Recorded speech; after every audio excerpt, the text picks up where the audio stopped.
Hello friends, welcome back to Ammu talents YouTube channel. మనం ఈరోజు ఈ వీడియోలో కూటమి ఎలక్షన్లో భాగంగా ప్రవేశపెట్టిన 6 గ్యారెంటీల్లో ఒకటైన ఆడబిడ్డ నిధి స్కీమ్ గురించి మనం తెలుసుకోబోతున్నాం అన్నమాట. ఈ ఆడబిడ్డ నిధి స్కీమ్కి ఎవరెవరు ఎలిజిబుల్, అలాగే ఇంకా ఎంత ఏజ్ వాళ్ళు అప్లై చేసుకోవచ్చు, ఎలాంటి డాక్యుమెంట్స్ అవసరం అవుతాయి అనే ఇలాంటి ఫుల్ ఇన్ఫర్మేషన్ అయితే మనం ఈ వీడియోలో తెలుసుకోబోతున్నాము. ఇంకా ఎవరైనా మన అమ్ము టాలెంట్స్ యూట్యూబ్ ఛానల్ను ఫస్ట్ టైం చూస్తున్నట్లయితే సబ్స్క్రైబ్ చేసుకోవడం మాత్రం మర్చిపోకండి. అలాగే ఈ వీడియో మీకు నచ్చినట్లయితే లైక్ చేసి షేర్ చేయండి. ఇంకా లేట్ చేయకుండా వీడియోలోకి వెళ్దాం. మనందరికీ తెలిసిందే, కూటమి ప్రభుత్వం ఎలక్షన్లో భాగంగా 6 పథకాలను అయితే ప్రవేశపెట్టడం జరిగిందనమాట. అందులో ఒకటి ఈ ఆడబిడ్డ నిధి స్కీమ్ అనమాట. ఈ ఆడబిడ్డ నిధి స్కీమ్ కింద మహిళలు ఎదుర్కొంటున్న ఆర్థిక ఇబ్బందులను తొలగించాలి అన్న ఉద్దేశంతో ఈ ఆడబిడ్డ నిధి స్కీమ్ను ప్రవేశపెట్టడం జరిగింది. ఈ ఆడబిడ్డ నిధి స్కీమ్ కింద ప్రతి మహిళకు ప్రతి నెల 1,500 రూపాయలు ప్రభుత్వం డైరెక్ట్గా వాళ్ళ బ్యాంక్ అకౌంట్కి అయితే వేయడం జరుగుతుందన్నమాట. అంటే మీకు సంవత్సరానికి 18,000 రూపాయలు డైరెక్ట్గా మీ బ్యాంక్ అకౌంట్కి అయితే గవర్నమెంట్ జమ చేస్తుంది.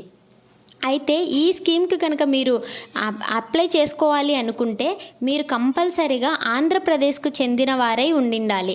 అలాగే మీకు కంపల్సరీగా మినిమం ఏజ్ అనేది 18 సంవత్సరాలు ఉండిండాలి. తర్వాత మ్యాక్సిమం ఏజ్ అనేది 59 సంవత్సరాలు, 18 నుంచి 59 సంవత్సరాల మధ్య వయసు ఉన్న వాళ్ళు మాత్రమే ఈ స్కీమ్కి అయితే అప్లై చేసుకోగలుగుతారు. అలాగే మీరు ఈ స్కీమ్ కనుక ఎలిజిబుల్ అవ్వాలి అంటే మీకు వేరే స్కీమ్ అనేది ఏది వచ్చి ఉండకూడదు. అంటే మీకు గవర్నమెంట్ ప్రవేశపెట్టిన ఏదైనా స్కీమ్ కనుక మీకు పొందుతున్నారు అంటే కనుక ఈ స్కీమ్ అయితే వచ్చే అవకాశం అనేది ఉండదన్నమాట. అలాగే ఈ స్కీమ్కి అప్లై చేసుకోవాలంటే మీకు కావాల్సిన డాక్యుమెంట్స్ కనుక మనం చూసుకుంటే మీకు కంపల్సరీగా రేషన్ కార్డు ఉండాలి. అలాగే address proof, income certificate, pan card, age proof, Aadhaar card, passport size photograph, caste certificate. ఇది అన్ని రకాల క్యాస్ట్ వాళ్ళు కూడా ఎలిజిబులే కాబట్టి ఈ డాక్యుమెంట్స్ ఉంటే మీకు సరిపోతుంది. ఈ దానికి అప్లై చేసుకోవడానికి SC, ST, OC, BC, minority మహిళలు ఎవరైనా కూడా అప్లై అయితే చేసుకోవచ్చు అన్నమాట. ఇక దీన్ని మీరు ఆన్లైన్లో కనుక అప్లై చేసుకోవాలి అనుకుంటే ప్రజెంట్ అయితే కనుక ఈ స్కీమ్ ఇంకా ఓపెన్ చేయలేదు, వాళ్ళు గవర్నమెంట్ ఇంకా ఓపెన్ చేయలేదు. స్కీమ్ ఓపెన్ చేసినప్పుడైతే మీకు ఆన్లైన్లో అలాగే ఆఫ్లైన్లో అప్లై చేసుకోవడానికైతే అవకాశం ఇవ్వడం జరుగుతుందన్నమాట. ఒకవేళ వాళ్ళు ఓపెన్ చేసినప్పుడైతే ఆ ఇన్ఫర్మేషన్ అనేది నేను మీకు వీడియో రూపంలో తెలియజేస్తాను. ఇంకా ఇప్పటికైతే ప్రజెంట్ ఓపెన్ చేయలేదు. ఆ ఓపెన్ చేసినప్పుడైతే మీకు వాళ్ళు ఒక వెబ్సైట్ ఇవ్వడం జరుగుతుంది. ఆ వెబ్సైట్ ద్వారా మీరు ఆన్లైన్లో అప్లై చేసుకోవచ్చు.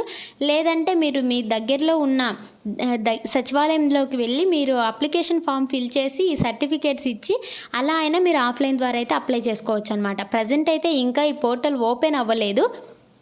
ఓపెన్ అయినప్పుడైతే ఇన్ఫర్మేషన్ నేను మీకు తెలియజేయడం జరుగుతుంది. ఇదండి ఇవాళ ఇన్ఫర్మేషన్. ఈ వీడియో మీకు నచ్చిందని అనుకుంటున్నాను. ఈ వీడియో కనుక మీకు నచ్చినట్లయితే లైక్ చేయండి, షేర్ చేయండి, సబ్స్క్రైబ్ చేసుకోవడం మాత్రం మర్చిపోకండి. Thank you for watching Ammu talents YouTube channel.